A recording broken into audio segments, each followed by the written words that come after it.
তবে তার শাস্তি। দামিনী বংশের একজন মেয়ে নবীকে এসে বলছে, তাহলে ইয়া রাসূলুল্লাহ ইন্নী জানাইতু, আল্লাহ পাকের নবী আমি জিনা করে গিয়েছি, আমি নাপাক হয়ে গেছি, আমি বরবাদ হয়ে গেছি। আল্লাহ পাকের নবী আপনি কোরআনের যে আইন আছে, যে বিধান আছে, সেই বিধানটাকে আপনি প্রয়োগ করুন। নবী মাথাটাকে ঘুরিয়ে নিলেন, মুখটাকে ঘুরিয়ে নিলেন। আবার নবী গিয়ে বলছেন, নবী বলছেন, মেয়েটা বলছে, আবার বলছে, তিনবার বলার পরে আবার নবী মুখটাকে ঘুরিয়ে দিলেন। মেয়েটা বলছে, আল্লাহ নবী কেন আপনি মুখ ঘুরাচ্ছেন? আমি অপরাধ করেছি, আপনি আমার যে শাস্তি আছে সেই শাস্তি আমাকে দিন। তো নবী বলছেন, যাও তাকে নিয়ে যাও। মেয়েটা ছিল বিবাহিতা, তাকে নিয়ে যাও, কোমর থেকে পুঁতে দাও, আর কোমর থেকে পুঁতে দিয়ে তাকে পাথর মেরে মেরে তাকে জিন্দায় মেরে ফেলে দাও, তাকে রজন করে দাও। তাকে রজন করা বলে। একজন বিবাহিতা নারী, বিবাহিতা মেয়ে যদি ব্যভিচার যদি করে, কোরআনের আইন হলো তাকে কোমর থেকে পুঁতে দিয়ে তাকে রজন করে দেওয়া। একজন অবিবাহিতা ছেলে আর অবিবাহিতা মেয়ে যদি জেনা করে, তবে তার শাস্তি কি? কাঁচা জিয়ালার ডাল কাটতে হবে, আর 100 দোড়া তার পাছাতে মারতে হবে। 100 দোড়া যে জুটবে না, 40-50 হবে, ও দুনিয়া থেকে বিদায় হয়ে চলে যাবে। তার শাস্তি হলো এটা। কিন্তু আমাদের দিকে তো এটা চলে না। বিচারকেরা বসে আছে যে কুণ্ঠে ধরা পড়েছে, আর ধরা পড়েছে, ধরা পড়াই মানে 30,000 টাকা পকেটে আসবে। কিন্তু আপনি কি জবাব দিতে পারবেন? আপনি কি প্রস্তুত আছেন? আমি আগেই বলেছি, যদি করা যদি হয় হজম করার চেষ্টা করিয়ে, কিন্তু আপনাকে বাস্তব, আমি যতদূর পারবো, যতদূর জানি কোরআন হাদিস নিয়ে আপনাকে কথা বলবো। কিন্তু আপনি যে বিচার যে করছেন, আরে কোরআনের যেটা আইন আছে, আমি তাকে অতটি মারতে পারবো না, কিন্তু কিছুটা হলেও তো আমি তার উপরে সেই শাস্তিটা প্রয়োগ করতে পারি। কিন্তু না, কেন? আমার পকেটে ঢুকবে না। সব একই রকম হয়ে গেছে, সব একই রকম হয়ে গেছে। কাউরি কাছে মুখ পাওয়া যায় না, কাউরি কাছে বলা যায় না। আর কোনো মৌলবীকে ডাকবে না, কারণ মৌলবীকে ডাকতে গেলে ওর টাকা ভাত হবে না, ওর 5,000 টাকা পকেটে ঢোকাতে পারবে না। এই মৌলবী তোর জানাজা পড়াবে, আব্দুল করিম মুর্শিদাবাদ থেকে এসে তোর জানাজা পড়াবে না। সৈবুর মৌলবী বক্তা এখানে এসে তোর জানাজা পড়াতে আসবে না।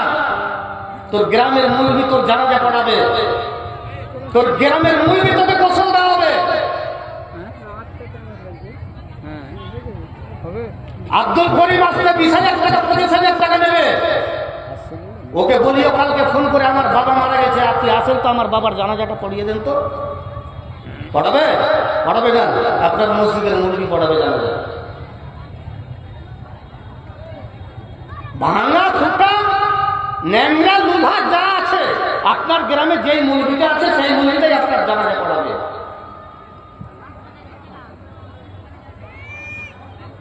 নবী এসে বলছে, নবী বলছেন যাও তাকে নিয়ে যাও।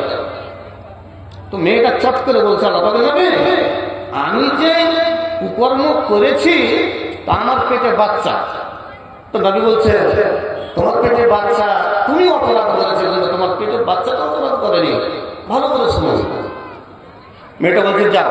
আল্লাহ নবী বলছেন যাও, বাড়ি যাও, বাচ্চা যখন হবে, বাচ্চা প্রসব হবে, তখন আসবে, তখন তোমার ফেসলা করা যাবে। মেয়েটা বাড়ি চলে গেছে। 10 মাস পরে যখন বাচ্চা হয়েছে, বাচ্চা হওয়ার পরে মেয়েটা বাচ্চাটাকে কোলে করে নিয়ে চলে এসছে। এসে বলছে, আল্লাহ নবী এই যে দেখুন আমার বাচ্চা। নবী বলছেন, মান ইফতানু হাযাল গোলাম, এই 3 দিনকার শিশু নিয়ে এসো, এই 3 দিনকার বাচ্চাকে নিয়ে এসো। এই বাচ্চাকে কে দুধ খাওয়াবে, কে মানুষ করবে? সুতরাং এই বাচ্চাকে এখন তুমি নিয়ে যাও, এখন চলে যাও। যতদিন তোমার বাচ্চা দানা খেতে না পারবে, যতদিন তোমার বাচ্চা খাবার খেতে না পারবে, ততদিন তোমাকে রজন করা যাবে না। সুতরাং বাড়ি চলে যাও, যখন তোমার বাচ্চা দানা খেতে পারবে তখন তুমি আসবে। 2 মাস 10 মাস পেটে থাকলো, আবার নবী ঘুরিয়ে পাঠালেন, আবার 10 মাস, প্রায় 20 মাস 24 মাস পরে একটা উটির টুকরা নবী সামনে ছেলেটার হাতে দিয়েছে এবং দিয়ে বলছেন, আল্লাহ পাকের নবী, এই যে দেখুন আমার বাচ্চা খানা খেতে পারছে, রুটি খেতে পারছে। নবী বলছেন, যাও তাকে নিয়ে যাও। নিয়ে গেল কবরে, তাকে কবর থেকে পুঁতে দিয়ে পাথর মারতে লেগেছে। পাথর মারছে, যে যেমন করে মারছে, যার যেমন ইচ্ছে সে মারছে। অনেক লোকের রাগ একটু বেশি হয়, খালেদ বিন ওয়ালিদের একটু রাগ একটু বেশি।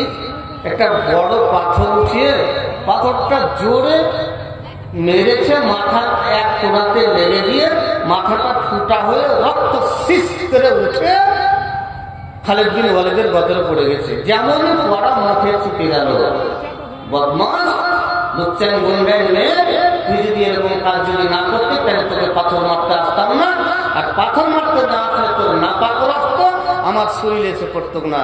নবী বলছেন, কে?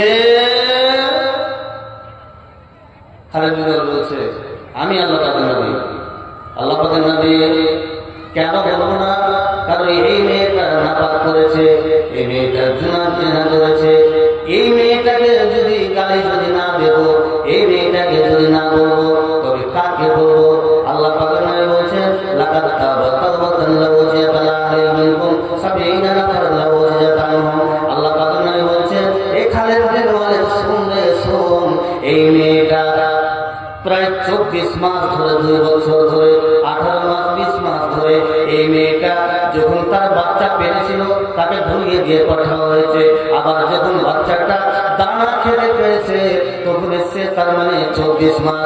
এই মেয়েটা এই 24 মাসে যতটা তওবা করেছে, যতটা তওবা করেছে, যতটা তওবা করেছে, তোমাদের মদিনার মসজিদে, মদিনার গ্রামের, মদিনার লোকদের মধ্যে 70টা লোকদেরকে যদি এর তওবা দালাতে যদি এক করে ভাগ করে দেওয়া হতো, সবাইকে যদি এক এক করে যদি দেওয়া হতো, তবে এই 70টা লোক বিনা হিসাবে জান্নাতে চলে যেত। যারা একমাত্র জাহান্নামী সেই লোকগুলোকে যদি ভাগ করে যদি দেওয়া হতো, তবে 70টা লোক বিনা হিসাবে জান্নাতে চলে যেত। একবার মুহাম্মদের সাথে বলুন সুবহানাল্লাহ। তাইলে এই 24 মাস তওবা করা মেয়েটাকে আল্লাহর নবী তো বলতে পারতেন যে না, এই মেয়েটা তওবা করেছে, একে আর রজম করতে হবে না, কিন্তু সেটা তো করলেন না। কারণ কোরআনের আইন, কোরআনের বিধান এটা। এই মেয়েটা এত তওবা করলে, এত তওবা করলে, এত তওবা করলে, তওবা করতে করতে করতে করতে করতে নবী বলছেন 70টা লোককে যদি যাদের পাপে পরিপূর্ণ একদম জাহান্নামে যাবে, সেরকম নির্দিষ্ট জাতের 70টা লোককে যদি এর তওবাকে যদি ভাগ করে দেওয়া হয়, বিনা হিসাবে জান্নাতে চলে যাবে। কেন? আল্লাহর আইনকে অগ্রাহ্য করেছে, আল্লাহর নিষেধকে অগ্রাহ্য করেছে, অস্বীকার করেছে, আল্লাহর নিষেধকে অস্বীকার করেছে, তার কারণে তার শাস্তি হলো এটা।